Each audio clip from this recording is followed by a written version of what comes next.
যোদ্ধা বীর শরীফ ওসমান হাদি আমাদের এই পৃথিবীর মায়া ছেড়ে চলে গেছে। সৃষ্টিকর্তা তার শহীদ মৃত্যু কবুল করে তাকে জান্নাতের উচ্চ মাকাম দান করুন। হাদির শহীদ হওয়ার খবরের পরে সারা বাংলাদেশ শোকে বিহ্বল এবং ক্রোধে বিক্ষুব্ধ হয়ে উঠছে। চারিদিকে নানা ঘটনা ঘটছে। প্রথম আলো ডেইলি স্টারে আগুন দিয়ে ভস্মীভূত করে দেওয়া হয়েছে, ছায়ানটে আক্রমণ করা হয়েছে, 32 নম্বর যেটুকু অবশিষ্ট ছিল সেইটুকু মোটামুটি জয় বাংলা করে দেওয়া হয়েছে। বাঙ্গু সুশীল প্রগতিশীলরা একসাথে ঝাঁপে পড়েছে আমার উপরে, আমি নাকি এসব করাইতেছি। একবার এরা কয় পিনাকির ডাকে কেউ আসে না, আবার এরাই কয় আমি মব করিচ্ছি। কি বিচিত্র এই বাঙ্গু সুশীলেরা। অথচ আপনারা জানেন গতকাল পরিস্থিতি শান্ত করার জন্য আমি কি না করেছি। এমনকি ডেইলি স্টারের সাংবাদিকদের যারা উদ্ধার করছে তাদের সাথে সার্বক্ষণিকভাবে যুক্ত থেকে কাজটা সুচারুরূপে যেন সম্পন্ন হয় সেটা আমি দেখছি। প্রিয় দেশবাসী, ডেইলি স্টার অফিসে ভেতরে অনেক সাংবাদিক আটকা পড়েছে। আপনারা মেহেরবানি করে সেনাবাহিনীকে আটকে পড়া সাংবাদিকদেরকে উদ্ধার করতে দিন। আপনাদের অনুরোধ করছি, মেহেরবানি করে দয়া করে আটকে পড়া সাংবাদিকদেরকে সেনাবাহিনীকে উদ্ধার করতে দিন। হাদির পবিত্র স্মৃতিকে কলঙ্কিত আমরা না করি। সবাইকে আমি শান্ত থাকার আহ্বান জানাচ্ছি। সেনাবাহিনীর যে দল এখানে তাদের উদ্ধার করতে গেছিল তারাই বার্তা পাঠায় জানাইছে তারা উদ্ধার করতে পারতেছে না, আমি যেন সাহায্য করি। যাই হোক, তবে যদি কেউ বলে যে প্রথম আলো ডেইলি স্টারের আর ছায়ানটের বিরুদ্ধে অবিরাম ফাইট দিয়ে গেছি, আমি তাদের জয় বাংলা করার ইচ্ছা পোষণ করেছি, এটা সত্য। এর জন্য যদি আমরা দায় দিতে চায় দিতে পারে, ফেয়ার এনাফ, আমিও দায় নিতে রাজি আছি। তবে সাথে উদিসি আর সিবিবি জয় বাংলা করতে চাইছি, এবার হয় নাই, হবে ইনশাল্লাহ। আমি প্রত্যেকটা ইনস্টিটিউটকে অসংখ্যবার তারা কি কি আকাম করতেছে সেটা দেখাই দিছি, বলছি সংশোধিত হইতে হয় নাই। আমি প্রথম আলোর সামনে জিয়াফত করেছি, দাবি ছিল প্রথম আলোর ডেইলি স্টারের সম্পাদকীয় নীতি পরিবর্তন করতে হবে, করে নাই, তাদের শয়তানি চালায় গেছে। কয়েকদিন আগে ডিসেন্ট দেখাইলো কিভাবে জামাত, বিএনপি, হেফাজত আর আওয়ামী লীগের কর্মসূচিতে সহিংসতার ভাষা প্রথম আলোতে আলাদা আলাদা, পুরা ভাষা আলাদা, এক একটা সংগঠনের জন্য এক এক রকম ভাষা। আওয়ামী লীগের জন্য সবচেয়ে সফট, কোনো পরিবর্তন নাই। জিয়াপথে আমাদের পিটায় তাড়ানো হইলেও সে কি উল্লাস ডেইলি স্টার আর প্রথম আলো সাংবাদিকদের। তো এটা হলে মানুষদের মনে থাকে, মনে না থাকলেও আমরা মনে করাই দেব। এখন প্রশ্ন, ছায়ানটে কেন হামলা? ছায়ানট কি গান শিখায়? না, গান না। তারাই বলে মুক্তিযুদ্ধের চেতনা বিনির্মাণ ছায়ানটের লক্ষ্য। এটা তো আওয়ামী বয়ান তৈরির সফট পাওয়ার, এটা তো জনগণ চিনে। হাসিনা পলায় গেছে, এরা তো আগে সেই কাজ করে যাচ্ছে। 2024-এ 5ই আগস্টের পর ফ্যাসিবাদের বিরুদ্ধে কোনো কাজ করেছে এরা? করা লাগলো নি, করে নাই। 2025-এ পয়লা বৈশাখে তারা বলে বাঙালি জাগবেই, সবাই মিলে সুন্দর দিন কাটানোর সময় ফিরবেই, মানে এখন নাই, সার্থক হবেই মানুষ, দেশ, এই পৃথিবীকে ভালোবেসে চলবার মন্ত্র, মানে সময়টা চলে গেছে, আবার আপাচট করে ফিরে আসবে। এখন সবাই মিলে সুন্দর করে দিন কাটাইতেছি না, এই কান্নাকাটি ওদের থাকবে। এই গান তো করতে আসে নাই, রাজনীতি করতে আসছে। মাইক খাবে না? আমাদের হাদিও একটা কালচারাল ফ্রন্ট করেছিল, ইনকিলাব মঞ্চ, ওরা তো মাইরাই ফেললো আওয়ামী লীগের লোক। তার পাল্টা তো আপনাদেরটা ভাঙচুর হইতেই পারে, মাইনা নেন। আওয়ামী লীগ তো এতদিন একটা ভাব নিছে কি, গিলে করা পাঞ্জাবি পরবে, একটা পাশে চটি ব্যাগ থাকবে, সিথি করে চুল আঁচড়াবে, হ্যাঁ, এরপরে একটু একটু রবীন্দ্রনাথ করবে, শান্তিনিকেতনী ভাষায় বলবে, অশুদ্ধ অশ্লীল একদমই বলা যাবে না।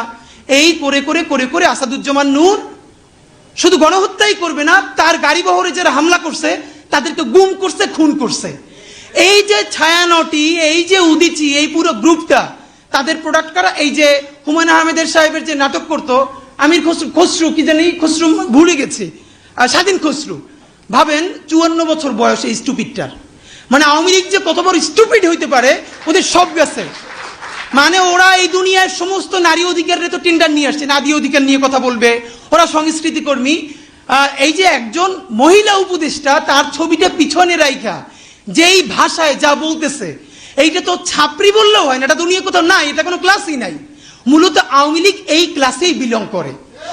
তো আওয়ামী লীগ যে এই ক্লাসে বিলং করে, এইটা যাতে ধরা না পড়ে, এই জন্য তারা এইরকম গিলে করা পাঞ্জাবি, অনেক বুদ্ধিজীবী, তাত্ত্বিক, এই যে তাদেরকে দিয়ে দিয়ে দিয়ে দিয়ে প্রচুর ভেগ কথাবার্তা বলাইতো, আপনি অর্ধেক বুঝবেন না, আলো আধারি ভাষা চর্যাপদের মতো, মানে বিরাট একটা তাত্ত্বিক ব্যাপার।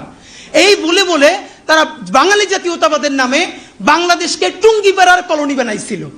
আমাদেরকে এখন যেটা করতে হবে, সেই কলকাতা এবং টুঙ্গিপাড়ার কলোনিয়ালিজম ভেঙে ঢাকার বাংলাদেশ গড়ে তুলতে হবে। আর বাংলা মানে আর এখন আর কলকাতা না, বাংলা মানেই বাংলাদেশ। এই স্বাধীন পরিচয়ের জন্য আমাদের দীর্ঘ প্রস্তুতি নিতে হবে, মনস্তাত্ত্বিক লড়াই, সাংস্কৃতিক লড়াইয়ের জন্য।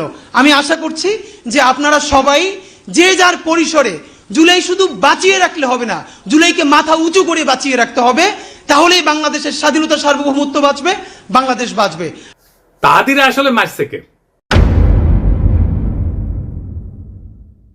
হাদির হত্যাকাণ্ডের পিছনে ডিজিএফআই আছে, এটা আমার শক্ত অনুমান। প্রত্যেকটা জায়গায় ডিজিএফআই এর সিগনেচার বর্তমান। কেন কইছি? কারণ ওয়াকারের পথ বালক আর ডিজিএফআই হাদির ঘটনা নিয়ে একদম প্রথম থেকে উদ্দেশ্যমূলকভাবে মিথ্যাচার করতেছে। কিভাবে? একদম দেখাই দিই চোখে আঙুল দিয়া। ঘটনা ঘটে শুক্রবার 12 ডিসেম্বর দুপুরের দিকে।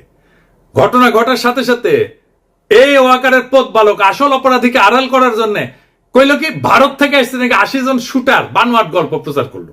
কিন্তু ডিসেন্টের অনুসন্ধানে আসল অপরাধী বের হয়ে আসলো, আদাবরের লীগের সন্ত্রাসী যে জেলে ছিল, তারা জামিন করাইছে বিএনপির নেতা।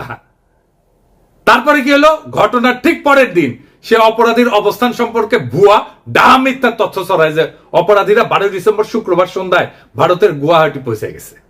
অথচ আবার সে নাকি এটা আবার হোয়াটসঅ্যাপে ইন্টারসেপ্ট করে পাইছে। চিন্তা করেন। অথচ অপরাধ ঘটে দুপুরের দিকে ঢাকা থেকে রওনা দিয়ে সন্ধ্যায় আসামের গুয়াহাটি পৌঁছানো সড়ক পথে অসম্ভব একটা ঘটনা। এছাড়া ঘাতক ফয়সালের বাবা মা আদালতে তাদের স্বীকারোক্তিতে বলছে ঘাতক সেই শুক্রবার রাতে ঢাকার আগারগাঁওয়ে তার বোনের বাসায় ছিল। অর্থাৎ ঘাতকেরা যখন ঢাকায় তাদের বোনের বাসায়, সেই সময় ওয়াকারের পথ বালক গুজব রটাইতেছে যে তারা ভারতে চলে গেছে। চিন্তা করেন, তাদের সন্ধান করে লাভ নাই। মানে বুঝিছেন? যুগান্তরে তার বাবা মা প্রকাশিত বক্তব্য অনুযায়ী সেই রাতে ঘাতকের বোনের বাসায় তারা দেখা করে ফয়সালের সাথে। সেখানে আসামি শুটার ফয়সাল তার অবস্থান নিরাপদ মনে না হয় আগারগাঁও থেকে মিরপুরে যায়। পরে শাহজাহানপুরে আসামি মোহাম্মদ হুমায়ুন কবিরের ভাতিজা আরিফের বাসায় যায়। শুটার ফয়সালের ব্যাগ নিয়ে তার বাবা হুমায়ুন কবির একটা সিএনজি ভাড়া করে দেয় এবং সঙ্গে কিছু টাকাও দেয়। পরবর্তীতে আসামিরা তার ছোট ছেলে হাসান মাহমুদ বাবলু ওরফে রাজের কেরানীগঞ্জের বাসায় আসে এবং তারা জুরাইন থেকে 2টা মোবাইল সিম কিনে ব্যবহার করে। বাবা আমার বক্তব্য যেটা পত্রিকায় প্রকাশ হয়েছে, আমি ব্যানে করছি না, সেটা অনুযায়ী ঘাতক যে এখন ভারতে আছে এমন কোনো তথ্য নাই। ওয়াকারের পথ বালক প্রথম থেকে অপরাধীদের খোঁজাকে ভুল পথে নিয়ে যাওয়ার চেষ্টা করেছে না এবং নিরুৎসাহিত করেছে না যে চলেই গেছে, তো এখন আর খুঁজে লাভ কি? ওয়াকারের পথ বালক অপরাধীদের একটা ভুয়া সেলফি শেয়ার করে বলে গোয়েন্দারা নাকি তার ফোন ইন্টারসেপ্ট করে পাইছে। এইরকম আজগুবি দাবিকে কম্পিউটার ইঞ্জিনিয়ার হাস্যকর বলে ব্যাখ্যা করছে এবং কেন এটা মিথ্যা দাবি এবং অসম্ভব ঘটনা সেটাও ব্যাখ্যা করছে। তবে সফটওয়্যার ইঞ্জিনিয়ার তানভীর আহমেদ আরজেল সাইরের দাবি মিথ্যা উল্লেখ করে তাকে চ্যালেঞ্জ করেছেন। আইটি এক্সপার্ট তানভীর আহমেদ গণমাধ্যমকে জানান, একজন সফটওয়্যার ইঞ্জিনিয়ার হিসেবে বলছি, জুলকারনাইন সায়ের 100% ভুয়া তথ্য দিয়েছে। সে দাবি করছে অপরাধীরা অন্যের মোবাইলে সেলফি পাঠাইছে আর সেটা গোয়েন্দা সংস্থা ইন্টারসেপ্ট করে এই ছবি পাইছে। 2026-এ এসেও এই কথা বিশ্বাস করার মতো নয়। পথ বালককে বলছিল আইসে ডিবেট করতে, করে নাই। এই 3টা ঘটনা থেকে এটাই প্রমাণিত হয় যে ওয়াকারের পথ বালক আর ডিজিএফআই প্রথম থেকে হাদির ঘটনা নিয়ে আসল অপরাধীকে আড়াল এবং রক্ষা করার জন্য একের পর এক মিস ইনফরমেশন আর স্মোক স্ক্রিন ছড়ায় গেছে। এই ইন্ডিয়ার দালাল পথ বালক বাংলাদেশের জনগণের 1 নাম্বার শত্রু, বাংলাদেশের স্বাধীনতা সার্বভৌমত্বের শত্রু। তবে একটা কথা সবাইকে একটু বলি, একটু শোনেন। শহীদ ওসমান হাদির মরদেহ এখনো দেশে এসে পৌঁছায়নি। স্বাভাবিকভাবে আমাদের প্রত্যেকের হৃদয় ভারাক্রান্ত, আবেগে বিক্ষুব্ধ। এই মুহূর্তে আমাদের সবচেয়ে আগে যেটা দরকার তা হলো সর্বোচ্চ সংযম এবং দায়িত্বশীল আচরণ নিশ্চিত করা, যেন একজন জুলাই যোদ্ধার বিরচিত আত্মত্যাগের প্রতি যথাযথ সম্মান জানায় তার জানাজা এবং দাফন শান্তিপূর্ণ এবং মর্যাদার সাথে সম্পন্ন করা যায়। এমন সংবেদনশীল সময় পরিস্থিতিকে আরো নাজুক করে তুললে এটা হবে একেবারে বেপরোয়া এবং আত্মঘাতী, যার পরিণতি হবে গভীরভাবে ক্ষতিকর। এর তাৎক্ষণিক ফলাফল অনুমান করা কঠিন না, কিন্তু তা হবে ধ্বংসাত্মক। দীর্ঘদিনের ক্ষোভ থেকে ফ্যাসিস্ট বয়ান উৎপাদনকারী দেশের 2টা পত্রিকা জনতা হামলা ভাঙচুর অগ্নিসংযোগ হয়েছে। এবং আগুনে কিন্তু একটা পত্রিকার সাংবাদিকদের জীবন বিপন্ন হয়ে উঠছিল। পরিস্থিতির যেন আর অবনতি না হয়, মেহেরবানি করে সতর্ক থাকবেন। আমাদের তো সব কাজের দোষ। বিদেশি গণমাধ্যম চাইবে, ইন্ডিয়া চাইবে হাদির শহীদ মৃত্যুকে শিরোনাম না বানায় অগ্নিসংযোগ ভাঙচুরের দৃশ্যকে শিরোনাম বানাইতে। এটা ঘটলে আড়ালে পড়ে যাবে আসল এবং জরুরি সত্য, হাদির শাহাদাত, তার আদর্শ, এবং যে শক্তির বিরুদ্ধে লড়াই করতে যেয়ে তাকে প্রাণ দিতে হয়েছে। আরো দুঃখজনক হইল, গুলিবিদ্ধ হওয়ার পর সারা দেশে হাদিকে ঘিরে যে বিপুল ভালোবাসা, দীপ্ত আবেগ এবং নৈতিক সংহতির জোয়ার সৃষ্টি হয়েছে, তা মারাত্মকভাবে ক্ষতিগ্রস্ত হবে। আমরা কোনোভাবেই হাদির আত্মত্যাগকে এইভাবে নষ্ট হতে দিতে পারি না। আমাদের শত্রুরা চায় বাংলাদেশের মানুষ যেন ঐক্যবদ্ধভাবে আধিপত্য এবং দমন নীতির বিরুদ্ধে দাঁড়াইতে না পারে, ইনসাফের পক্ষে দাঁড়াইতে না পারে, স্বাধীন সার্বভৌম বাংলাদেশের পক্ষে দাঁড়াইতে না পারে। জুলাই যেন কলঙ্কিত হয়, মানুষ যেন ক্লান্ত এবং বিভ্রান্ত হয়ে আবার তাদেরকেই স্বাগত জানাইতে শুরু করে যারা পতিত শক্তির পুনর্বাসনে সহায়তা করবে এবং পুরনো মডেলের কবজায় দেশকে আটকায় রাখবে। এই সংকটময় মুহূর্তে আমাদের প্রয়োজন শৃঙ্খলা, ধৈর্য এবং রাজনৈতিক স্পষ্টতা। খুব সহজে উস্কানি দিয়া সংঘাত সৃষ্টি করা যায়। আফগান পাকিস্তান সীমান্তেই দেখেন না, অনেক ক্ষেত্রে না বুঝে তরুণরা সে আগুনে ঝাঁপায় পড়ে, প্রাণ হারায়। আমাদের বুঝতে অসুবিধা হওয়ার কথা না কারা এই সুযোগ নিতে চায়, কারা বাংলাদেশের স্বাধীনতা সার্বভৌমত্বকে পুনরায় বিপন্ন করতে চায়। অতএব উত্তেজিত এবং ক্ষুব্ধ জনতাকে থামাইতে হবে, দৃঢ়ভাবে, শান্তভাবে, ধৈর্যের সাথে এবং অবিলম্বে। হাদির লড়াইকে রক্ষা করার জন্য, নতুন বাংলাদেশকে রক্ষা করার জন্য, বিপ্লবকে রক্ষা করার জন্য, এবং যে ইনসাফ, মর্যাদা এবং আদর্শে অবিচল থাকার কারণে হাদিকে জীবন দিতে হয়েছে, সে সুমহান লক্ষ্যের স্বার্থে আমাদের এই দায়িত্ব পালন করতেই হবে। আমরা সেটা করব ইনশাল্লাহ। ইনকিলাব জিন্দাবাদ, শহীদ হাদি অমর হোক।